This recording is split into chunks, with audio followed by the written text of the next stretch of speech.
नमस्कार, राज्यसभा टीवी के खास कार्यक्रम प्रश्नकाल में आपका स्वागत है। मैं हूं श्याम सुंदर और मेरे साथ मौजूद हैं हमारे वरिष्ठ साथी अरविंद सिंह। और आज हम बात करेंगे मॉनसून सत्र में जो सवाल राज्यसभा में उठाए गए उन सवालों की। इन सवालों में आज हम अनस्टार्ड क्वेश्चंस के साथ साथ कुछ स्टार्ड क्वेश्चंस भी लेंगे। और शुरुआत करते हैं कृषि ऋण क्षेत्र से। आप जानते हैं कि भारत अभी भी बड़ी आबादी भारत की कृषि पर डिपेंड करती है और ये बेहद ज़रूरी होता है कि जब बुआई का सीज़न होता है तो जिसको आप संस्थागत ऋण कहते हैं वो किसानों को मिल पाए। और किसान क्रेडिट कार्ड जो है और जो और ऋण की व्यवस्थाएं हैं उनसे जुड़े हुए कई महत्वपूर्ण सवाल आए। अरविंद जी, रूपा गांगुली ने किसानों को मिलने वाले ऋण से जुड़ा हुआ एक महत्वपूर्ण सवाल पूछा था। जी जी बिल्कुल श्याम जी, ये बड़ा महत्वपूर्ण सवाल है और इसमें रूपा गांगुली जी ने ये जानना चाहा है कि जो खरीफ और रबी की फसल है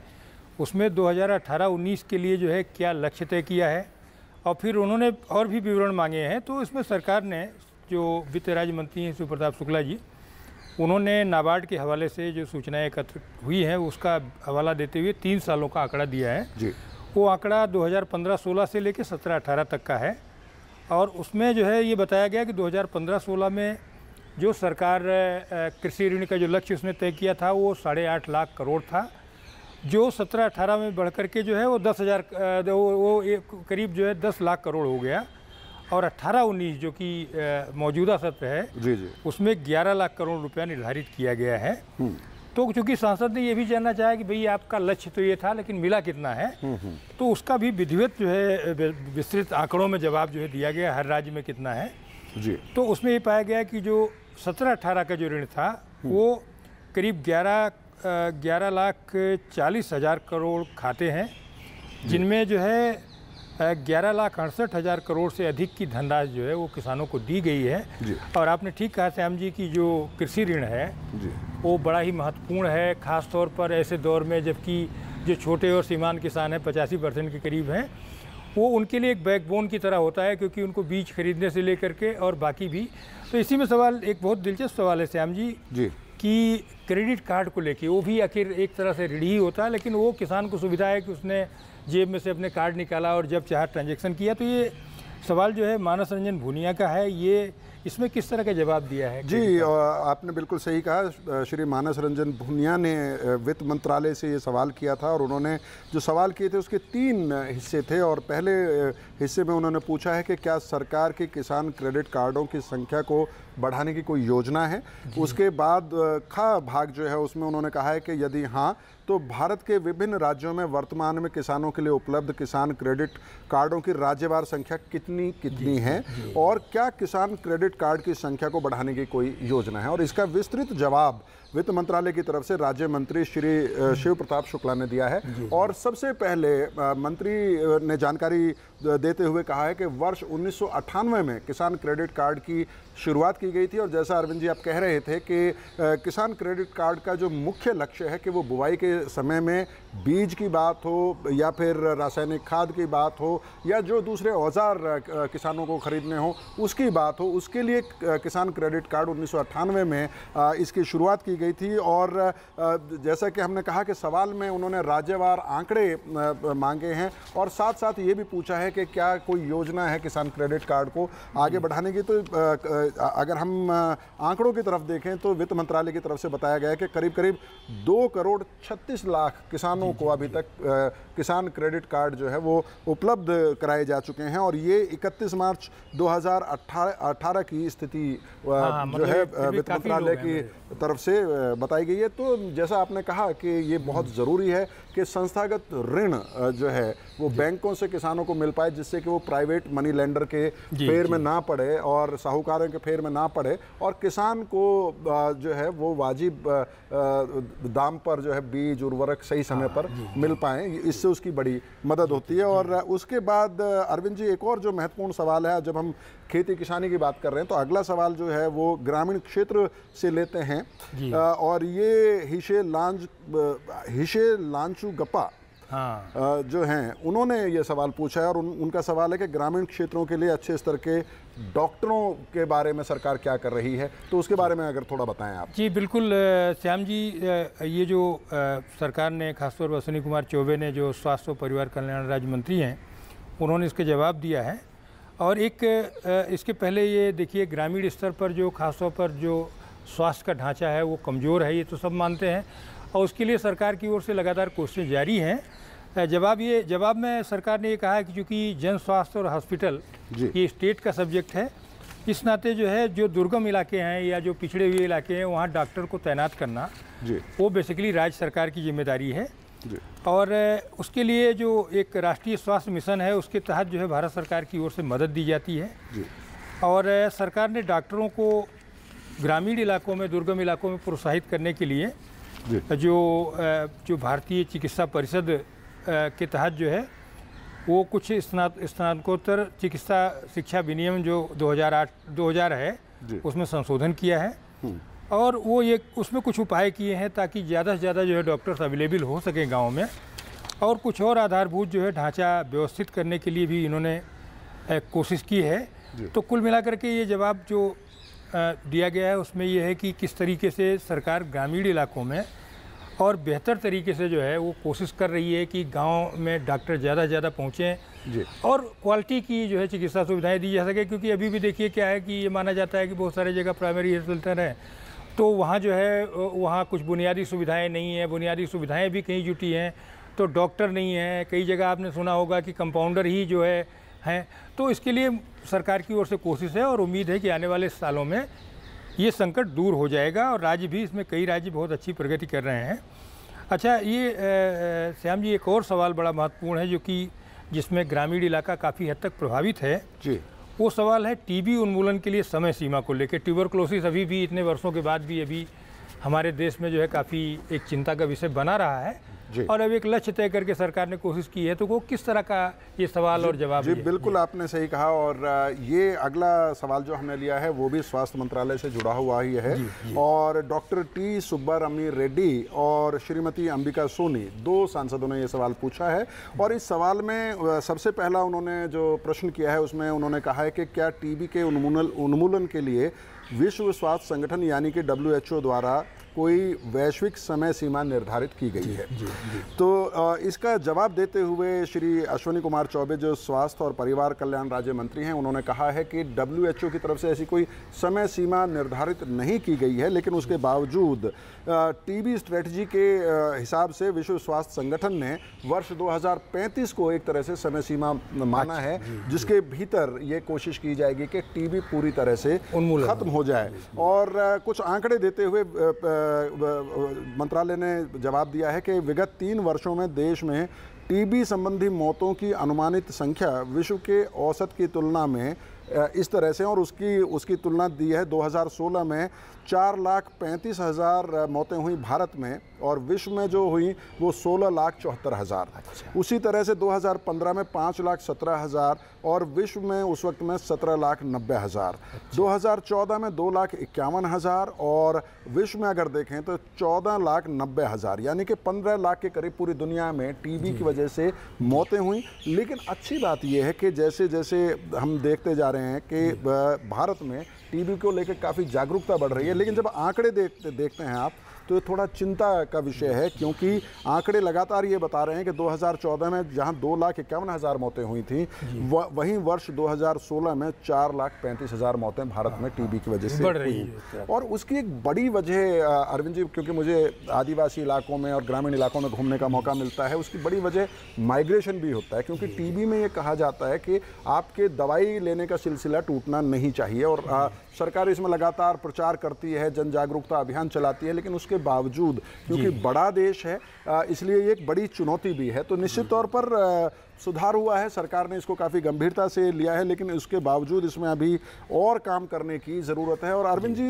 इस बार स्वास्थ्य मंत्रालय से जुड़े और ख़ासतौर पर ग्रामीण भारत में स्वास्थ्य सेवाओं का क्या हाल है उससे जुड़े हुए कई महत्वपूर्ण सवाल आए हैं। और उसी संबंध में BK हरिप्रसाद जी ने प्राथमिक स्वास्थ्य केंद्रों की सरकारी निजी भागीदारी मॉडल में शामिल किए जाने को लेकर हरिप्रसाद जी ने सवाल पूछा था, उसके बारे में थोड़ा सा बताएं। जी बिल्कुल, ये आजकल देख रहे होंगे आप श्याम जी की पीपीपी मॉडल की काफ़ी चर्चा हो रही है और सांसद ने ये जानना चाहा है कि क्या जो है ये जो पीपीपी मॉडल है ये जो प्राइमरी हेल्थ सेंटर्स हैं उनमें भी उसको आप शामिल करने जा रहे हैं। तो अनुप्रिया पटेल जी जो कि स्वास्थ्य और परिवार कल्याण राज्य मंत्री हैं, उन्होंने जवाब दिया है। उन्होंने कहा कि जो सरकार ने जो राष्ट्रीय स्वास्थ्य नीति है जो 2017 की उसको अनुमोदित की है और उसकी प्रक्रिया चल रही है उसमें। तो उन्होंने कहा कि ये सरकार ये चाहती है कि जो रोग के कारण जो वित्तीय कठिनाइयों का सामना लोग कर रहे हैं वो सामना ना करें और क्वालिटी की जो है वो स्वास्थ्य सेवाओं की पहुंच लोगों तक हो। ये इसके लिए जो है जो नीति बनाई गई है वो इन्होंने वेबसाइट जो है मिनिस्ट्री की है उस पर डाली हुई है ताकि लोग उसको देख और जान सकें जी। लेकिन इसमें जो एक महत्वपूर्ण चीज़ जो उसमें कहा गया है कि पीपीपी को उन्होंने स्वीकार किया है। ग्रामीण क्षेत्रों में राज्यवार इन्होंने आंकड़े भी दिए हैं और ये कहा कि जो स्वास्थ्य प्रबंधन सूचना प्रणाली है उसके तहत जो अलग अलग राज्य हैं उनमें 446 जो प्राइमरी हेल्थ सेंटर हैं उनको पीपीपी के तहत जो है वर्गीकृत किया गया है जी। और ये जो है इसमें जो आंकड़े जो दिए हुए हैं जो देखिए कुल मिला के ये आंकड़े भी सरकार से सांसद ने मांगा है जी कि भाई पूरे देश में कितने जो है उप केंद्र हैं, कितने पीएचसी हैं, कितना सीएचसी हैं, तीनों का आंकड़ा है। तो उसमें जवाब दिया गया पूरे देश में इस समय करीब 15,000 नहीं ये जो है करीब 1,56,000 के करीब जो है उप केंद्र हैं जी और 25,650 जो है पीएचसी हैं जी और 5,624 जो है जो सबसे उच्च स्तर का जो केंद्र है सीएचसी जिसको बोलते हैं जी ये हैं। तो सरकार की ये कोशिश है कि जन भागीदारी के साथ ही साथ जो पब्लिक प्राइवेट पार्टनरशिप है उसके तहत भी जो है वो स्वास्थ्य सेवाओं को और बेहतर बनाया जा सके। तो ये देखिए स्वास्थ्य वाला सवाल ये बड़ा इम्पोर्टेंट सवाल है जी और ये स्वास्थ्य में एक बड़ी चिंताजनक स्थिति है श्याम जी जो बार बार उठता है तमाम राज्यों में कि जो डॉक्टर है सरकारी वो प्राइवेट प्रैक्टिस करते हैं और उसके नाते बहुत सारे जगह मरीजों की बेकदरी होती है। तो ये जो रामकुमार वर्मा जी का जो सवाल है वो उसका क्या जवाब दिया? जी अरविंद जी आपने बहुत ही महत्वपूर्ण सवाल उठाया और ये सवाल जो है ख़ासतौर पर ग्रामीण इलाकों में बहुत महत्वपूर्ण सवाल है।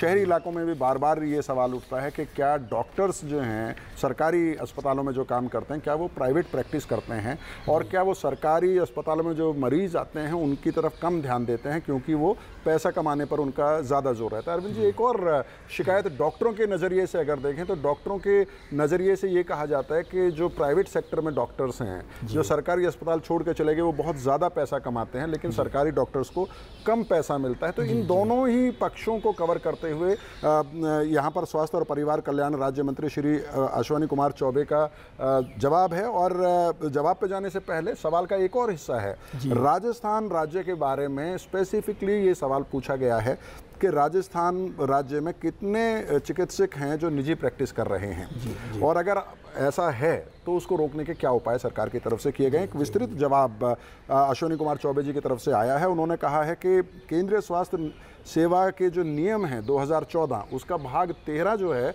वो किसी भी सरकारी डॉक्टर को प्राइवेट प्रैक्टिस करने की अनुमति नहीं देता है। अच्छा। और उसके साथ साथ अगर उस डॉक्टर की तनख्वाह 2,35,000 से ज़्यादा नहीं है तो उसको 20% जो है वो इंसेंटिव दिया जाता है नॉन प्रैक्टिस के तौर पर क्योंकि सरकार ने इस बात को शायद रियलाइज़ किया है कि प्राइवेट सेक्टर में डॉक्टर जो हैं वो ज़्यादा पैसा कमा रहे हैं और सरकारी क्षेत्र के डॉक्टर जो हैं वो ज़्यादा मरीजों को देखते हैं, ज़्यादा सेवा भाव से काम करते हैं लेकिन उनको फिर भी पैसा कम मिलता है। तो शायद इस इस फ़र्क को ख़त्म करने के लिए एक इंसेंटिव दिया गया है। जहाँ तक राजस्थान के बारे में मैंने कहा कि स्पेसिफिक सवाल पूछा गया था तो उस बारे में मंत्रालय ने कहा है कि ऐसी कोई जानकारी केंद्रीय स्वास्थ्य मंत्रालय के पास नहीं है कि उस राज्य में कोई सरकारी डॉक्टर प्राइवेट प्रैक्टिस कर रहा है और अगर जब उनके पास ये जानकारी नहीं है तो फिर कार्रवाई का भी कोई सवाल पैदा नहीं होता है। क्योंकि मुझे लगता है श्याम जी की ये जानकारी जुटाना भी बड़ा कठिन काम है क्योंकि कोई भी ये लिख के तो नहीं देने वाला है, उसके लिए तो पूरा एक तंत्र हो जी। और हम सब जानते हैं आयुष्मान भारत की चर्चा हो रही है स्वास्थ्य से जुड़े हुए मामलों की और वाजपेयी जी के ज़माने में अगर अरविंद जी मैं सही हूँ तो एम्स अलग अलग राज्यों में बनाने का फैसला हुआ था जब सुषमा स्वराज स्वास्थ्य मंत्री होती थी। जी बिल्कुल बिल्कुल। तो उसी संबंध में अखिलेश प्रसाद सिंह ने एक सवाल किया है सरकार से कि नए एम्स का निर्माण कार्य धीमा क्यों हो रहा है। हाँ बिल्कुल, ये बड़ा महत्वपूर्ण सवाल है, इसलिए कि श्याम जी आप देखते होंगे जो एम्स है उसकी एक ग्लोबल इमेज है, और आप ये देखते होंगे कि देश के लगभग हर इलाके से वो मरीज जिनको हर जगह से जवाब मिल जाता है वो एम्स में आते हैं। और अगर आप देखते होंगे, मुझे याद है कि कुछ साल पहले का एक आंकड़ा मैं देख रहा था, तो करीब 10-11 हज़ार मरीज जो है वो हर साल मर जाते हैं यहाँ। तो बेसिकली इसलिए नहीं मरते कि यहाँ चिकित्सा की यहाँ बेहतरीन सुविधाएँ हैं, लेकिन वो लोग आते हैं जो बिल्कुल जिसको कहिए कि एकदम आखिरी उम्मीद भी नहीं बचती है। तो इसीलिए जो है वाजपेयी जी के बेसिकली ब्रेन चाइल्ड रहा है ये परियोजना कि भाई अगर देश के लगभग हर प्रमुख इलाकों में अगर एक एक एम्स हम बना सकें तो शायद ये समस्या जो भीड़ भाड़ की यहाँ है, जो इतना ज़्यादा दबाव है, वो कम हो जाएगा और लोगों को अपने लगभग छोटे से दायरे में दूरी पर वो सुविधाएँ मिल जाएंगी। उस तरह आपने देखा होगा कुछ तो हैं ऑलरेडी, जैसे पीजीआई चंडीगढ़ है या पीजीआई लखनऊ है, लेकिन एम्स अपने आप में बड़ा ब्रांड है। और इसीलिए जो है इस समय जो इन्होंने जवाब दिया है अश्विनी चौबे जी ने, वो कहा है कि 6 नए क्रियाशील एम्स के अलावा प्रधानमंत्री स्वास्थ्य सुरक्षा योजना के तहत 15 नए एम्स स्थापित करने की घोषणा की गई थी और वो स्थापित किए जा रहे हैं। उनमें जो है, क्योंकि ये जब एक नई संगठन खड़ा करते हैं आप, तो उसमें निश्चित तौर पर कई कारण होते हैं, कहीं ज़मीन आवंटन का मसला है, कहीं और है। तो इसमें एक जवाब ये दिया कि जो 6 हैं वो भोपाल, भुवनेश्वर, जोधपुर, पटना, रायपुर, ऋषिकेश, इनमें जो है सरकार ने 305 जो है पदों का क्रिएट कर दिया है। वहाँ जो है काम एक तरह से काफ़ी हद तक वो शुरू हो गया है। और इसमें ये भी कहा, ये जो एम्स हैं इनमें प्रोफेसर और अपर प्रोफेसर के पदों की सीधी भर्ती के लिए जो हाईएस्ट जो एज है उसको बढ़ा करके जो है 58 साल तक कर दिया गया है, मतलब 50 से, तो ताकि इसमें ज़्यादा बेहतर वो हो। और रायबरेली में जो एम्स है उसके लिए जो है 823 करोड़ रुपए दे दिए गए हैं और जारी भी 204 करोड़ हो गए हैं। तो ये जो श्याम जी जवाब दिया गया, इसमें सरकार ने अब हर परियोजना का आंकड़ा दिया है। जैसे यूपी में अगर लें तो रायबरेली और गोरखपुर में ये मार्च 2020 तक ये बन जाएगा। उसी तरीके से अगर आप आंध्र प्रदेश की बात करें तो मंगलगिरी में ये फरवरी 2020 तक ये जो है कंप्लीट हो जाएगा। तो ये जो मैं आखिरी देख रहा हूँ, जो इसमें आंकड़े पूरे दिए हुए हैं, वो आखिरी आंकड़ा है 2022 में तेलंगाना का जो बीबी नगर है ये पूरा हो जाएगा। और अब तक इन्होंने दिए हैं जो ये जो जहाँ एम्स चालू हैं उनमें कुल 1830 पद हैं जो स्वीकृत किए गए हैं और उनमें से अभी करीब 989 पद जो है ये अभी खाली पड़े हुए हैं, तो इसके भरने की भी प्रक्रिया चल रही है। तो कुल मिलाकर के ये जो एम्स बनेंगे, अगर श्याम जी मुझे लगता है तो वो ये काफ़ी महत्वपूर्ण होंगे जो है। बिल्कुल। और हमको लगता है कि श्याम जी अब एक तारांकित प्रश्न भी अपने दर्शकों को दिखाएं। बिल्कुल अरविंद जी, स्टार्ट क्वेश्चन हम जरूर लेंगे, लेकिन स्टार्ट क्वेश्चन लेने से पहले अरविंद जी एक छोटा सा ब्रेक ले लेते हैं। तो छोटे से ब्रेक के बाद फिर हम प्रश्नकाल लेकर हाजिर होंगे, मैं श्याम सुंदर और मेरे साथी अरविंद सिंह, और शुरुआत करेंगे दूसरे हिस्से की एक स्टार्ट क्वेश्चन से, जिसका बाकायदा विस्तृत लिखित जवाब जो है वो मंत्रालय की तरफ से सांसद महोदय को दिया जाता है। फिलहाल एक छोटा सा ब्रेक।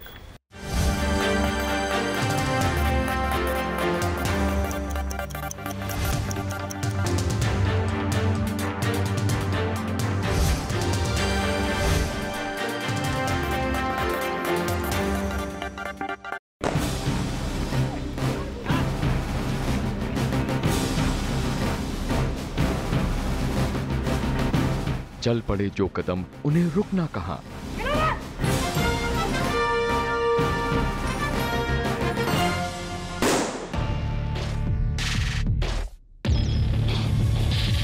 अद्भुत कहे इन सबलाओं को सारा जहां।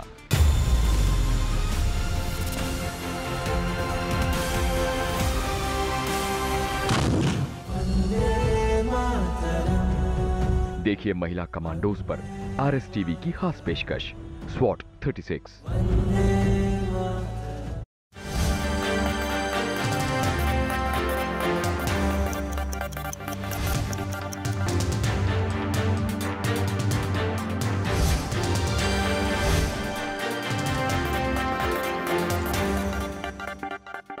तो ब्रेक के बाद एक बार फिर आपका स्वागत है। मैं हूं श्याम सुंदर और मेरे साथ मौजूद हैं मेरे वरिष्ठ साथी अरविंद सिंह और ये कार्यक्रम है प्रश्नकाल। प्रश्नकाल में हम ब्रेक पर जाने से पहले स्वास्थ्य मंत्रालय से जुड़े हुए सवालों पर चर्चा कर रहे थे। किस तरह के जवाब सरकार की तरफ से आए उस पर बात कर रहे थे और हमने आपको बताया था कि ब्रेक के बाद हम शुरुआत करेंगे एक स्टार्ट क्वेश्चन यानी कि तारांकित सवाल से। तो ये सवाल नंबर है 215 और इसको पूछा है सांसद केसी राममूर्ति ने। और आइए आपको सीधा संसद भवन में अंदर लिए चलते हैं राज्यसभा में और किस तरह से ये सवाल पूछा है, इसके क्या सप्लीमेंट्री थे और किस तरह के जवाब सरकार की तरफ से इस सवाल के दिए गए।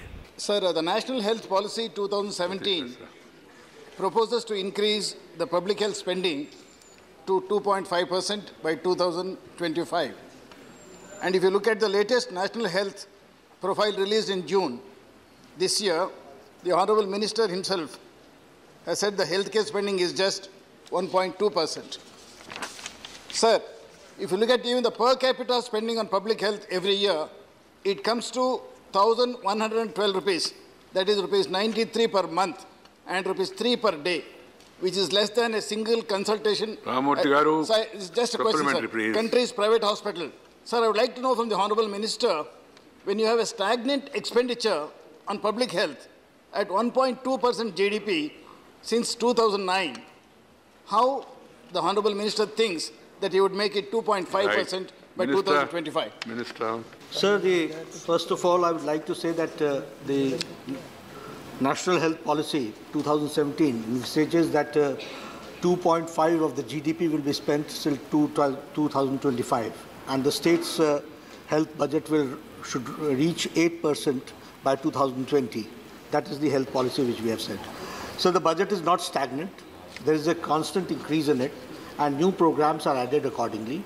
Now it is 1.4 of the GDP, but at the same time, if we see that the expenditure, which was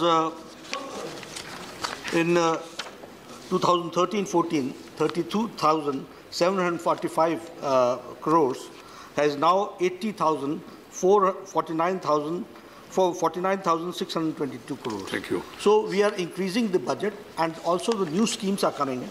And scenario will change after the Ayushman Bharat is launched, because when 50 crore people will be getting a health coverage of 5 lakh, the expenditure on health budget is right, Minister. तो काफ़ी विस्तृत चर्चा जन स्वास्थ्य से जुड़े हुए इस सवाल पर हुई, सवाल नंबर 215 पर। और अब अगले सवाल की तरफ अरविंद जी बढ़ते हैं और ये सवाल भी जो है वो दवाइयों से ही जुड़ा हुआ है, लेकिन ये हर्बल औषधियों से जुड़ा हुआ सवाल है। और इस सवाल को किया था परिमल नथवानी जी ने और उन्होंने कहा कि कई बार भ्रामक प्रचार जो है वो किया जाता है हर्बल औषधियों को लेकर। हम और आप भी देखते हैं कोई वजन घटाने की हर्बल दवाई दे रहा है तो कोई वजन बढ़ाने की हर्बल दवाई दे रहा है, कोई ताकत बढ़ाने की हर्बल दवाई दे रहा है।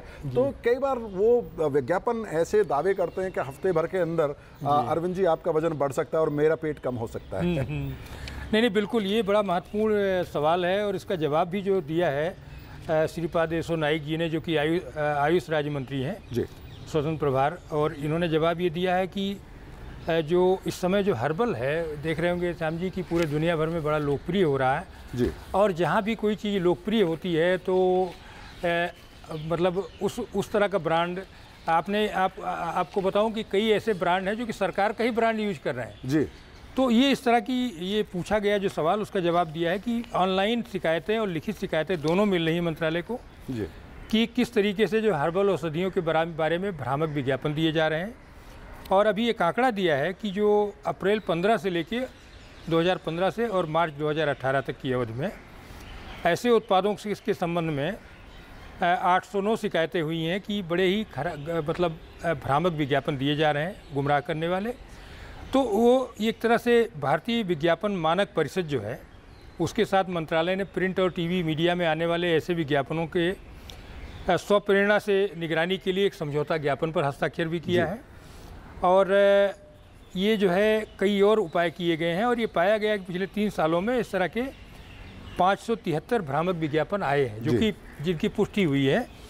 तो ये इसमें सरकार ने एक जवाब में ये भी बात बताई है कि जो औषधि और प्रसाधन सामग्री नियमावली है 1945 के, उसके एक नियम 158 खा में प्रावधान है कि आयुर्वेद, सिद्ध, यूनानी और कुछ विशेष श्रेणी की औषधियों की बिक्री के लिए जो लाइसेंस है, उसका विनिर्माण लाइसेंस के तहत हो सकता है जी। और पूरी एक प्रक्रिया से गुजरना होता है। तो वो सरकार के पास ऐसे विधान हैं कि किस तरह इसको रोका जाए। तो सरकार ने ये पूरा बताया, इसमें विस्तृत जवाब है जी जी कि किस तरह से सरकार लगातार कोशिश कर रही है कि भ्रामक विज्ञापनों पर रोक लगे जी और लोगों को वास्तविक हर्बल औषधियां जो है वो अरविंद मिले। जी, और स्वास्थ्य और जन स्वास्थ्य के मामले को आगे बढ़ाते हुए मैं एक सवाल लेना चाहता हूं। श्रीमती वंदना चौहान ने ये राज्यसभा में सवाल पूछा है और उनका सवाल ये था कि क्या स्वास्थ्य और परिवार कल्याण मंत्री ये बताने की कृपा करेंगी, पहला भाग, क्या वर्ष 2014-15 में राष्ट्रीय स्वास्थ्य लेखा प्राक्कलन के अनुसार भारत का कुल स्वास्थ्य संबंधी व्यय हमारी जीडीपी यानी कि सकल घरेलू उत्पाद का 3.89% है और जिसमें से 1.13% व्यय जन स्वास्थ्य पर किया जाता है। और वो आगे सवाल पूछते हैं कि यदि हाँ तो वर्ष 2014 से अब तक स्वास्थ्य संबंधी व्यय तथा जन स्वास्थ्य संबंधी व्यय का सकल घरेलू उत्पाद की प्रतिशतता के संदर्भ में वर्षवार तथा राज्यवार ब्यौरा क्या है। काफी जटिल सवाल जी है, बिल्कुल जटिल सवाल है और पढ़ने में भी जटिल है, लेकिन काफ़ी सरल जवाब मंत्रालय की तरफ से आया है और डिटेल्ड जवाब आया है। तो मंत्रालय की तरफ से कहा गया है कि 2017-18 के आर्थिक सर्वेक्षण के अनुसार सरकार ने 2014-15 में 1.49 लाख करोड़ रुपए के कुल सार्वजनिक स्वास्थ्य व्यय को 2017-18 में बढ़ाकर 2.25 लाख करोड़ रुपए कर दिया गया, यानी कि 2.25 लाख करोड़ रुपए कर दिया गया। काफ़ी बड़ा बढ़ोतरी है, लगभग दुगना उसको कर दिया गया है। और उसी तरह से आगे कहा गया है कि 2017 में सरकारी स्वास्थ्य को 2025 तक समयबद्ध तरीके से सकल घरेलू उत्पाद के 2.5% तक बढ़ाने की परिकल्पना की गई है। ये ठीक हो जाएगा जी। और जी बिल्कुल, और इसमें 2020 तक राज्य क्षेत्र के स्वास्थ्य व्यय को उनके बजट के 8% से अधिक तक बढ़ाने की कल्पना भी की गई है। तो केंद्र और राज्य दोनों ही स्तर पर ये कोशिश की जा रही है कि जन स्वास्थ्य के ऊपर जीडीपी का एक निश्चित हिस्सा खर्च किया जाए। और राज्यों के संदर्भ में कुछ आंकड़े दिए गए हैं। जो स्टेट जीडीपी की बात होती है कि अगर आप राज्यवार देखें तो असम में 3.3 स्टेट जीडीपी का खर्च हो रहा है। तो इसी तरह से तेलंगाना, उत्तराखंड, उत्तर प्रदेश, पंजाब, तमाम राज्यों का जो है ब्यौरा दिया गया है। तो अरविंद जी, जन स्वास्थ्य और इनसे इस जुड़े हुए सवाल के साथ ही मुझे लगता है कि समय सीमा खत्म हो रही है और प्रश्नकाल को हमें यहीं विराम देना पड़ेगा। तो मॉनसून सत्र में जितने भी महत्वपूर्ण सवाल पूछे गए, सत्र के दौरान रोजाना अखिलेश सुमन और हमारे साथी अरविंद सिंह आपको जानकारी देते रहे, लेकिन कई ऐसे सवाल हैं मॉनसून सत्र में जो उठे जो जनहित से सीधे सीधे जुड़े हुए हैं। और ये कहा जाता है कि प्रश्नकाल वो समय होता है जब सरकार की जवाबदेही सांसद तय करते हैं और जनहित के सवाल पूछते हैं। इसीलिए अब मॉनसून सत्र नहीं भी है तो भी हम हर सप्ताह महत्वपूर्ण सवाल आपके लिए इस प्रश्नकाल में लेकर आते रहेंगे संसद के शीतकालीन सत्र तक। और जैसे ही वो सत्र शुरू होगा, प्रतिदिन प्रश्नकाल अरविंद सिंह और अखिलेश सुमन लेकर आपके सामने मौजूद रहेंगे। तो फिलहाल आज मुझे मेरे साथी के साथ अनुमति दें। नमस्कार।